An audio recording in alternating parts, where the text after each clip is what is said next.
สบายดีพี่น้องเขาตันหากระสือซองชิมแช่หน่อได้พี่น้องเห็นFCคอมเมนต์มาว่าเขาหน้าแม่นมันใต้มื้อละบ่เห็นผู้เจ้าลงจอบเนาะด้นเติบเลยเนาะพี่น้องสิบ่ได้มานี่มันเป็นเดือนแล้วบ่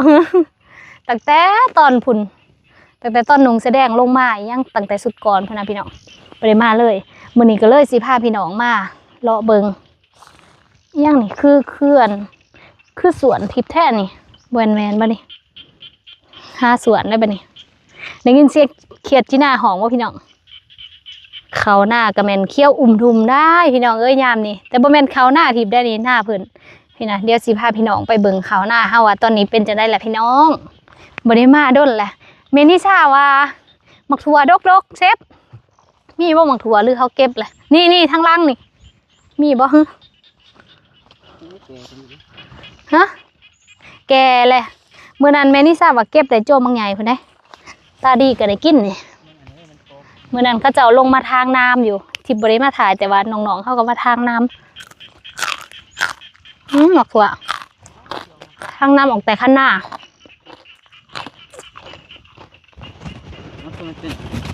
ข้าวหวานเอาแตกดีเนาะ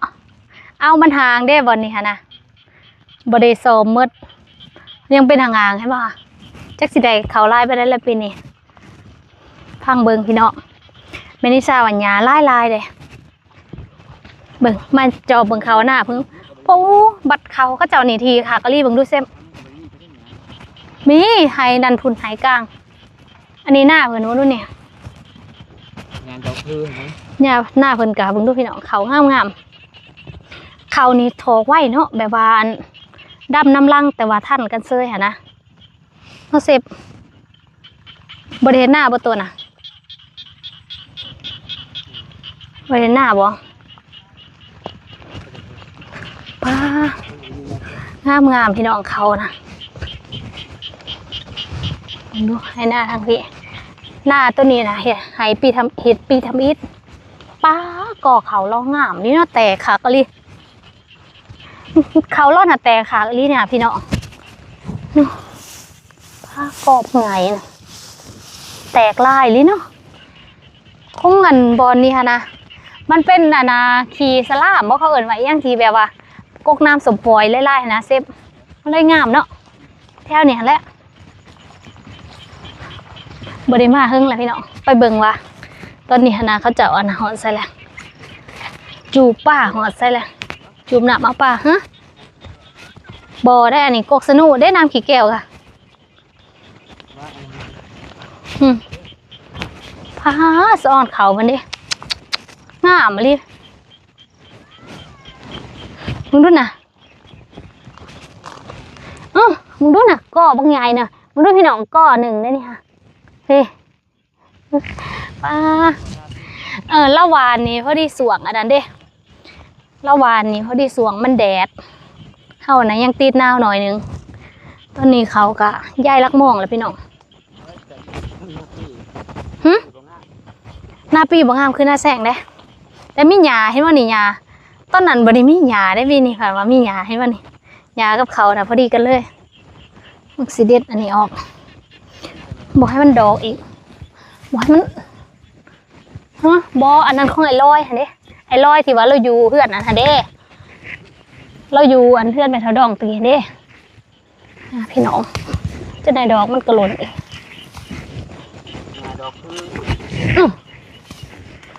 เต็มอยู่เดี๋ยวอันไปเบิ่งทางหน้าก็เจ้าก่อนเซฟมาทางผีไปเบิ่งนายลอยปะฮะมันสิแกแล้วมันกะหล่นแล้วมัน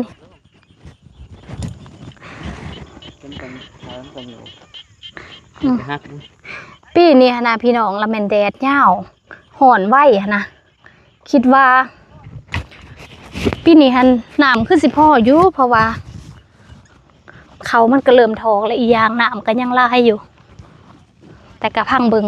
ปัดมันบกมันกระบกแห้งลงบัดเดียวผู้เห็ดหน้าใหม่นี่ดูได้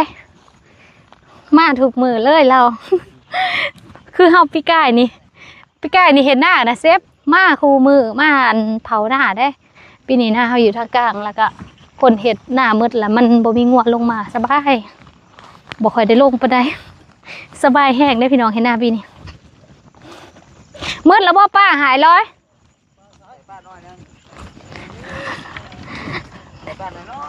ป้ายังปิ้งครับอย่าง จริงจับปิ้งจับ อย่างปิ้ง ดูพี่น้องป้าได้นี่หันแบบว่าพ่อได้กินนะผู้ได้ห้ากะนี่นี่อันนี้กะอันนั้นเครื่องคล้องนี่เครื่องของป้ายังแน่นี่เห็นหัวปลาขอตัวหนึ่งปลาขอปลากระเดิดซ่อนเขาไอ้ร้อยดิเด้เนาะงามแถงงามวะน่าเสพป้าตัวพาเบิงเด้อเขาเราปีนี้นะงามเลยเนาะแล้วก็บอลนี่ขนาดพี่น้องมันเป็นหองเลยแต่เก่าทำเขาเจ้าสิเอิญว่าแถวนี้ครับเป็นหองเหือนี่เด้เนี่ยมันเป็นหองเหือเขาเจ้าเอาปลาเลยเด้แล้วก็อยู่บอลนี่ขนาดเขาเจ้ามาเห็ดหน้าเขาเจ้าเห็ดพี่ทำเห็ดกับงามเลยเนาะทำแทงงามบ่าวด้วยล่ะเห็ดซองหายบ่ปีนี้ปีหน้าบางทีเพิ่นเห็ดลายก็ดีว่าจ้ะแป้นมื้อแล้วเห็นว่าเซฟตั้งแต่มาตะกี้มันเป็นป่ามันบ่แถวนี้ค่ะป้าผู้นี้หนาวแห้งนี่หนาวแห้งเจ้าหาซื้อเนี่ยก็ซื้อดำผู้นี้บ่พัวเราค่ะเจ้าหันแลพัวของผูมเป็นใหญ่ไข่มดแดงเมื่อกี้บ่ก็เรียกว่าไผมันเจ้านี่เมียเราหันน่ะไปแย่ไข่มดแดงไปอันแหลกเขาวันนี้ฮะนะเราได้ป้าแล้ววันนี้เด็กเนี่ยกินอยู่พี่คอยเห็นเจ้ามาห้าวป้าขมือเนาะได้มามากับลูกชายมากับลูกชายผู้ได้ซื้อร้อยแม่เนาะอันนี้ก็ร้อยคือกันได้เดียวไอ้ร้อยเท่าแก่ใหญ่ได้ปีนี้ได้เราสิได้เขาลาได้ปีนี้ประมาณจังร้อยไอ้ร้อยปีนี้โอ้ยรุ่นน้ำกันบ่กล้าว่าถ้าได้รุ่นน้ำกันบ่ได้ครั้งแรกในชีวิตเอาครั้งแรกในชีวิตเห็นหน้าแซงบ่แต่เก่าเฮ็ดแต่หน้าพี่ตะกี้ก็เคยเฮ็ดอยู่ครั้งแรกรุ่นก่อนเนาะพี่น้องเดี๋ยวสิพาย่างเลาะแคมนี่ไปไอ้นี่เราดุได้แล้วมาหน้าทุกมือเลยแต่ว่าต้องเบิ่งรอบปีหน้าอีกได้ว่าเราสิมาทุกมือคือปีนี้บ่คอยคำย่ามแรงพี่น้องคนอื่นหันเขาเมื่อมื้อแล้วเอาเซฟกระแจรถอยู่รถบ่เรือมาทำคิดว่าปลากระแจรถเอาเขาในเอาออกนอกให้รถคันสิปิดล็อกบ่เซฟหรือบ่บ่ได้ล็อกเมื่อก่อนเจ้านายก็สิเมื่อกันด้วยพี่น้องตะเวนกำลังสิตกดินป้าหน้ารู้สึกว่าคือว่ายังลายเนาะเซฟมันคือว่าอันนั้นเนาะวันนี้จึงว่าเห็นเป็นผักเนาะเวลาเขาจะมาป่านคันจังซี่จึงเห็นว่าอันมันเป็นผักเนาะตะกี้มันก็สิเป็นเจยลงซื่อๆวันนี้เป็นคันหน้าเด้พี่น้องมันเป็นผักลงเป็นคันนะอย่าคือว่าน้ำเลิกจังซี่นะโอ้ตายเกือบล้มรถและเขาดุดหน้าเด้เขาดุดหน้าแล้วก็พวกนู้นพี่น้องกองต้นหมอกต้นไม้นี่นะคะอยู่ในนี้แล้วก็ป้านะมาซุ่มอยู่ในไร่เด้จะหน่อยน้ำบกหน่อยนะงมป้าแถวนี้โอ้คักแล้วนี่อันนั้นเป็นดอนกลางเดือนนี้น้ำยังไล่อยู่พี่น้องถ้าเบิ่งเด้อว่าเดือน4น้ำสิบกพอบางทีบ่บกประจักเขามันอันนั้นไว้ได้ปีนี้ฮะนะปีกายนี่ฮะนะเขามันสงักพี่น้องเพราะว่ามันล่มด้นเนาะเซฟปีกายเนาะล่มตั้งแต่เดือน10หรือเดือน11นี่แหละพี่น้องมันหนาวฮะนะจนไปหอดเดือน3แต่ว่าปีนี้ห่อนตั้งแต่ยังบ่หัวหนาวตั้งแต่สำนะบ่เลิกหนามบ่จังวะเด้น้องเคยมาเห็ดหัวพี่น้องเห็ดหัวทางนาทำเพราะว่าอันนาทางพุ่นหามันบ่ได้มีหัวเด้หัวมันสามารถเข้าได้ทางพุ่น เนาะมาหอหนาวแล้วบ่เห็นคนตึงแฮได้เนื่องจากว่ามาขำแฮงจอบน้ำน้องครับก่อนน้องจกปีที่แล้วนี่เพื่อน้องทรายเอาไว้เดี๋ยวเนาะแล้วพี่น้องน้ำน้องขี้เหงื่อหันบ่ได้เว้าเทิงเลยพี่น้องว่าเอามาใส่ตื่มแล้วบ่อันเข้ากับบ่ได้อยู่ได้เศร้าแบบเดียวก็ทิพเลยน้องก็เขามาใส่อยู่บ่ทันได้ไล่นี่น้ำน้องนี่เฮาตุ้นไว้เฉพาะใส่อีกรอบสุดท้ายคิดว่านะนี่น้องเฮากระเทียงหน้าหน่อยคอยพักเศร้าได้ยินแต่เสียงเขียดจะหน้าห้องพี่น้องที่พันอยากมาไล่เหมือนอะไรพี่น้องแต่ว่าบ่พอได้มามื้อนี้ก็จนค่ำนี่มีแต่ซ้ำหายขึ้นเทิงนี่ท่านนี่ได้พี่น้องมึงดูเที่ยงป้าทำมาอันนั้นแท้มึงเมียนอันมอนก็คือว่าย้ายกันอยู่มันเข้ามาพักจากยันบ่ได้มาพักบ่หาปะมึงขึ้นด้วยสายเซฟมึงขึ้นไงเอาไว้เป็นระเบียบเอาขึ้นทั้งๆให้แน่น่ะ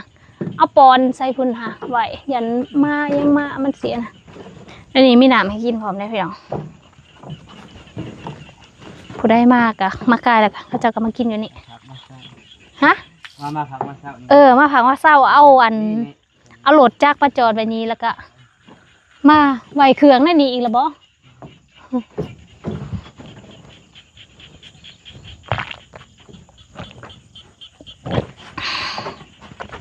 อยู่น่ะที่ถ่ายมาทั้งมืดละเมนหน้าก็เจ้าได้พี่น้องหน้าผู้เจ้าเองละวันนี้ให้นี่ให้นั่นแล้วก็เปิดหน้าข้างๆนี่เป็นตาสะอ่อนหน้าเราพี่น้องคิดว่าหน้าเรานี่สิได้ประมาณจักสอบพี่น้องหน้าเรานี่น่าจะประมาณ3 ไหลหรือ3 ไหลปว่าอย่างนี้มั้งเล่านี่แหละหรือ4 ไหลประมาณนี้กาโดยสายตาบ่เป็นหลอกข้อไปเมื่อเซฟรถหลอกข้อจะนายขึ้นไปส่วนหน้าทางนั้นตัวเองหลอกกายังบ่เจอเด้วันนี้นะพี่น้องเข่าออกเลยได้นี่เซฟไปเมื่อนี่เข่าออกเลยพี่น้องบอลนี้ไปขึ้นเมื่อวันนี้เพราะว่าก็แจ้รถหันหลอกวิวยางเมื่อวันนี้พี่น้องที่ให้วาสีลงมาแต่เที่ยงกูได้วาสีเอาวันนา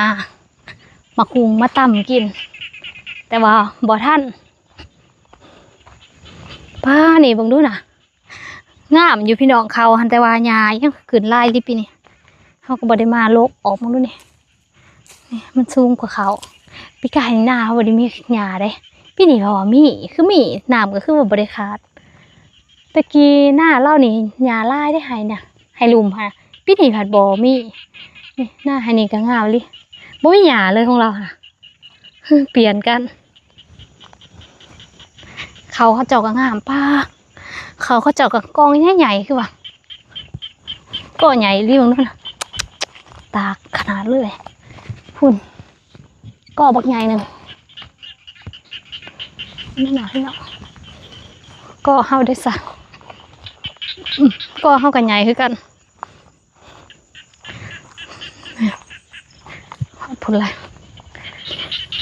นี่ก็มีกบถั่วแต่ว่าบ่มีหมากสงสัยเกินน้ำบ่ทันแต่ว่าต้นที่ปลูกนะที่ปลูกไร่ได้นี่แต่ว่ามันบ่ออกอีกอย่างก็เฮาบ่ได้ลงหน้าทุกมื้อเด้บางทีมันแห้งก็บ่ได้หดแล้วมันก็บ่ได้ออก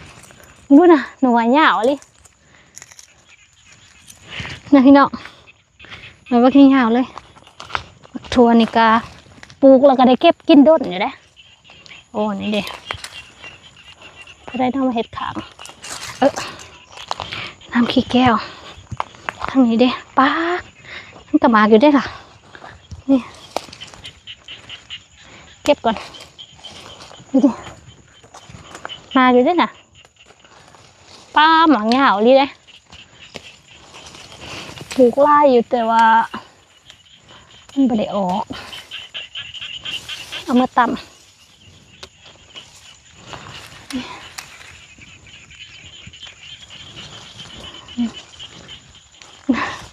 ไงล่ะ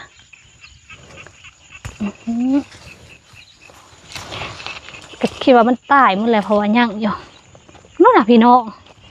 โอ้ลายเติมก้มก่อน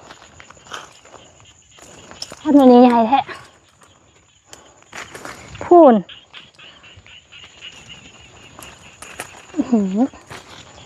เก็บเมื่อต่ำก่อน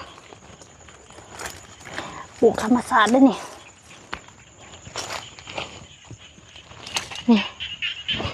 ย่างทำอีกเอาแค่นี้มักทัวซันก็นี่มันพวกเงาเลยทางไหนอีกมืดแล้วบ่เพราะว่าตอนนั้นที่ปลูกน่ะเงาไปพี่เลยมันบ่ออกเก็บนานๆมาทีหนึ่งเพิ่นจะเขาจะเอามาจอบ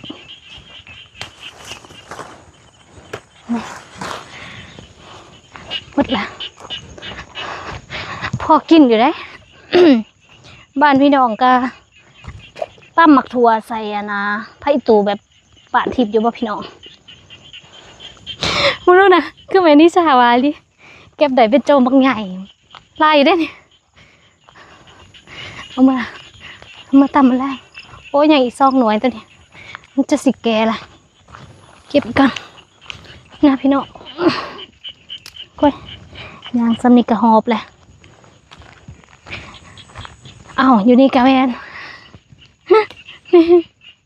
น่ะได้ไล่เติมพุ่นนะพี่น้องเอ้ยมันนี่เดินทางกลับมันนี่มันสิเก็บเมื่อแบบนี้บ่ได้ใส่ทุ่งจะสะดวกสะดวกเลยแต่ยินแต่เสียงเขียดจะหน้าหอง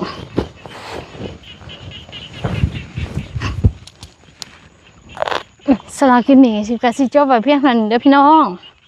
ถ้าพี่น้องมาเบิ่งเขาเห็น FC ถามเขาเป็นจังไดเบอร์มาเดินตอนนี้สิเดินทางกลับก่อนมินิซาถาให้ดีไปขับรถให้เพิ่นสิไปงานสลากินนี่กะสิจบไว้เพียงเท่านี้เด้อพี่น้องเจอกันใหม่ในคลิปหน้าสวัสดี